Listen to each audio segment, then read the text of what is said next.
foreign trade zone is very similar to a bonded warehouse. The difference is the length of time that you could keep it in there. There's foreign trade zones in bonded warehouses in other countries, okay?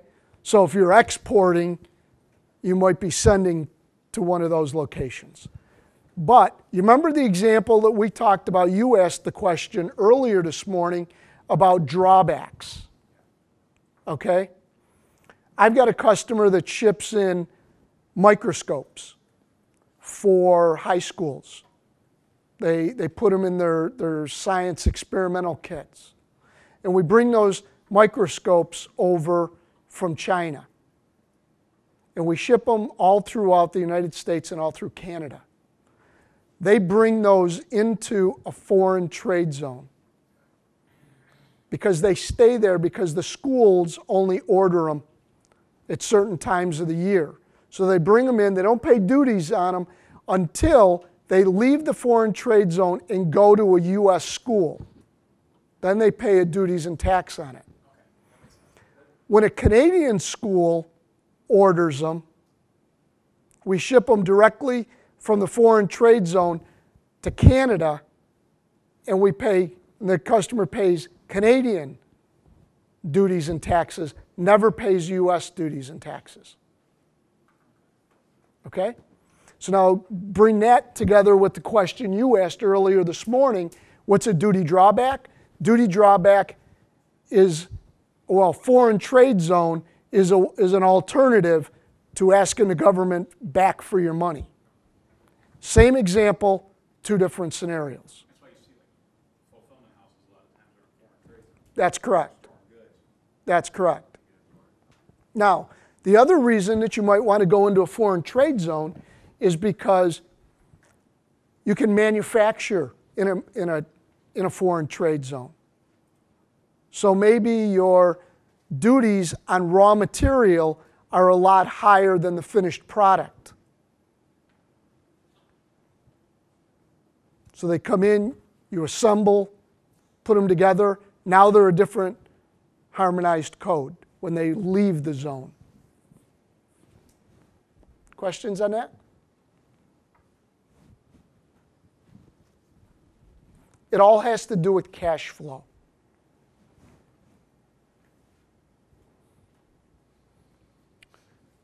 Container Examination Station is a privately operated facility at which merchandise is made available to U.S. Customs and Border Protection officers for physical examination. I'll give you an example. A semi-tractor trailer comes across the Canadian border into the United States, and Customs says, I think there's something that's not right with this load. It's gone through an examination, and they see something in the tractor trailer, and they look at their manifest, and their manifest says, you know what, we're supposed to be bringing in widgets that are 10 feet long, and our examination is showing a shoebox in the middle. Well, when you're right at the border, you can't just say, open up the doors, unload, and let's see what it looks like. So customs officer seals the doors, escorts it to a container examination station, which is normally a warehouse that is contracted with customs, and they unload the trailer, and they find out that sure enough, their little shoebox is not widgets, it's 3 pounds of drugs. And that's very common. Okay? It's called Container Examination Station or a CES. I give you a real good example. Let's go back to this one. I'll give you a real good example, and we talk about putting correct things. There was a shipment that came from Mississauga through the customs here at Lewiston. And the manifest said that they were Persian rugs. The manifest happened to say that there was, I don't know, 100, 150 Persian rugs. And the customs officer says, I think there's something not right here. Let's pull it into a container examination station. When they pulled it into the container examination station, they found out that this shipment did come from Persia, but it also had rugs from Iran in that shipment. And the shipment was going to North Carolina. Nowhere on the manifest did it say rugs from Iran. Not only was the shipment confiscated, but the person that was the importer of record was also arrested. So, very important that you put correct information on your paperwork. In that example, had the manifest showed that there were rugs from Iran at the border, what would they have done? They would have just denied entry and send it back to Mississauga. Okay? The reason it got to Mississauga is because those products can be brought into Canada. A container freight station. It's typically a carrier facility where less than container load shipments are consolidated for shipments or unloaded for final delivery. Okay? Let's talk about this. And I'll give you a little bit, some hints and things to look for. Is everybody familiar with a consolidator or shipping less than container loads? Okay? To get back to Krista, when I told you about a shipping container, well, sometimes customers don't have enough to fill a whole container.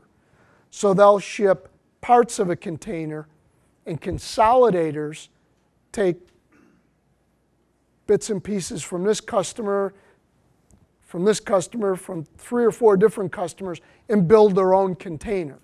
Then they'll ship it to the United States, and the warehouse or the CFS will then unload the container and deliver those 4 separate shipments.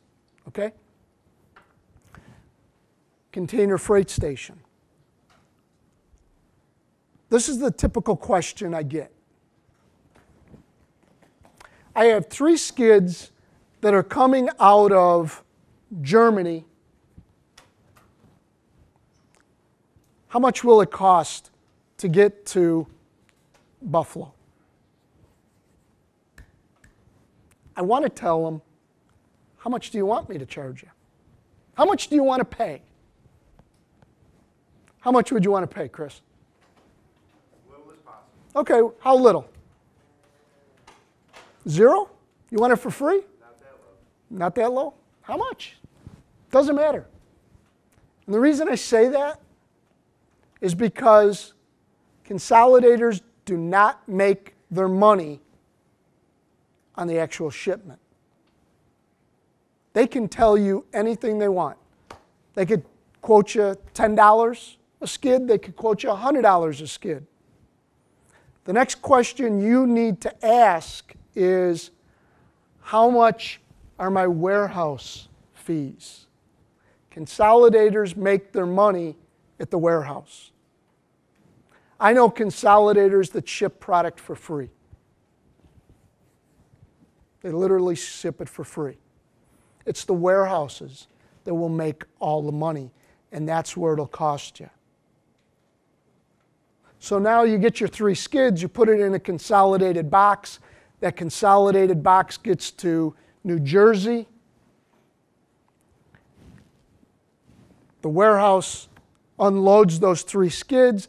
Those 3 skids are the property of the CFS until you pay the charges. But you haven't asked what the charges are, so now I'm going to charge you $500 to handle your product. You want to pay it, Amy? You don't? That's good too, because I'll just hang on to your freight. So that's okay, don't pay it today. Tomorrow I'm going to call you up and I'm going to say, Amy, I still have your freight. Would you like to pay it? Same amount? No. It's now $500 and $100 a day for storage. So would you like it today? Now you're going to pay me the $600. Okay. All right? Those are the questions. When you ship LCL, make sure you ask, what's my shipping cost? What's my warehouse fees? What are my handling fees? Because if you're not asking all those questions, you're really putting yourself at risk. Come on, Amy, I just gave you free transportation and now you're still mad at me? Okay? I also, real quick, want to talk about whenever you ship LCL,